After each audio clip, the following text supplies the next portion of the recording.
హైదరాబాద్ లో వామపక్షాల నేతలు పోరుబాట పట్టారు. ఉప్పల్ మెట్రో స్టేషన్ ఎదుట ఆందోళన చేపట్టారు. మెట్రో రైలు ఛార్జీల పెంపును నిరసిస్తూ ధర్నాకు దిగారు. అంతేకాదు పెంచిన ఛార్జీలను రద్దు చేయాలంటూ డిమాండ్ చేస్తున్నారు. ఎలాంటి నష్టాలకు వారే బాధ్యత వహించాలన్నారు. నష్టాల సాకుతో ప్రజలపై భారం మోపుతారా అంటూ నిలదీశారు.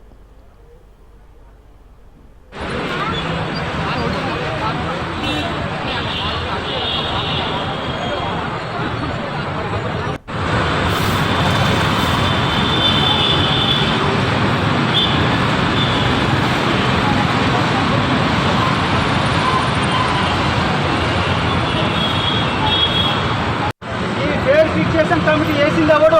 కేంద్రం కూడా బీజేపీ వాళ్ళు వేశారు. సో ఇక్కడ రేవంత్ రెడ్డి కూడా ఇప్పుడు మెట్రోను విస్తరించండి, సౌత్కి విస్తరించండి, అక్కడ నార్త్ కూడా విస్తరించండి, ప్రాజెక్టులు రెడీ చేయమన్నాడు. మరి ఇప్పుడు పెంచిన గురించి రేవంత్ రెడ్డి ఏం మాట్లాడతాడు? అలాగే కిషన్ కేంద్ర ప్రభుత్వం బాధ్యత, మెట్రో రైలు వాహనాల మొత్తాలు కూడా వాళ్ళ బాధ్యత ఉంది. మరి ఈ ఛార్జీల పెంపుదల మీద బీజేపీ వాళ్ళు మాట్లాడారని చెప్పేసి మేము డిమాండ్ చేస్తున్నాం. అందుకోసం బీజేపీ కానీ కాంగ్రెస్ కానీ మీరు మౌనంగా ఉండకండి.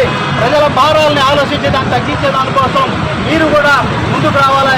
లేకపోతే మిమ్మల్ని కూడా రాజకీయంగా మిమ్మల్ని కూడా ముందుకు విమర్శ చేసేదానికి అవకాశం ఉంటుందని చెప్పి తెలియజేస్తూ వెంటనే కాంగ్రెస్ గవర్నమెంట్ ఇక్కడ స్పందించాలి, కేంద్రం స్పందించాలి, పెంచిన ఛార్జీలు ఏదైనా రద్దు చేయాలి, ప్రత్యామ్నాయాలు ఆలోచించాలని చెప్పేసి తెలియజేస్తూ సెలవు అందరికీ.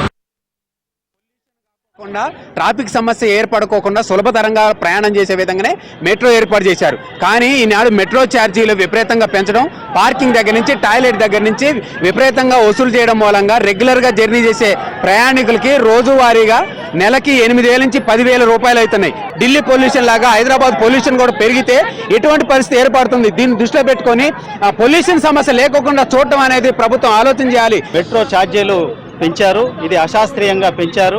మెట్రో ఛార్జీలు పెంచాల్సిన అవసరం లేదు. ఇప్పటికే ప్రయాణికుల నుంచి ఆదాయం 650 కోట్లు సంవత్సరానికి వస్తుంది. కేవలం వాళ్ళ వ్యాపారాల ద్వారా 250 కోట్లు మాత్రమే సమకూర్చుకుంటున్నారు. కానీ అగ్రిమెంట్ ఉన్నది ఏంటంటే 50% ప్రయాణికులు వస్తే 50% వాళ్ళు ఇతర వ్యాపారాల ద్వారా సమకూర్చుకోవాలని. ఇప్పటికే గవర్నమెంట్ పూర్తి సపోర్ట్ ఇచ్చింది. ఇప్పటికే దేశంలో అత్యధికంగా మన రేట్లు ఉన్నాయి. ఇది చాలా భారం పడుతుంది. ఈరోజు మెట్రో ఛార్జీలకు సంబంధించింది ఏవైతే పెంచారో వాటిని వెంటనే పెంచిన ఛార్జీలను రద్దు చేయాలి అని చెప్పి సిపిఎం పార్టీ అట్లాగే వామపక్ష పార్టీలుగా డిమాండ్ చేస్తూ ఎల్ఎన్టీ కార్యాలయం దగ్గర ఈరోజు నిరసన కార్యక్రమాన్ని చేస్తా ఉన్నాం. పొల్యూషన్ కాకోకుండా ట్రాఫిక్ సమస్య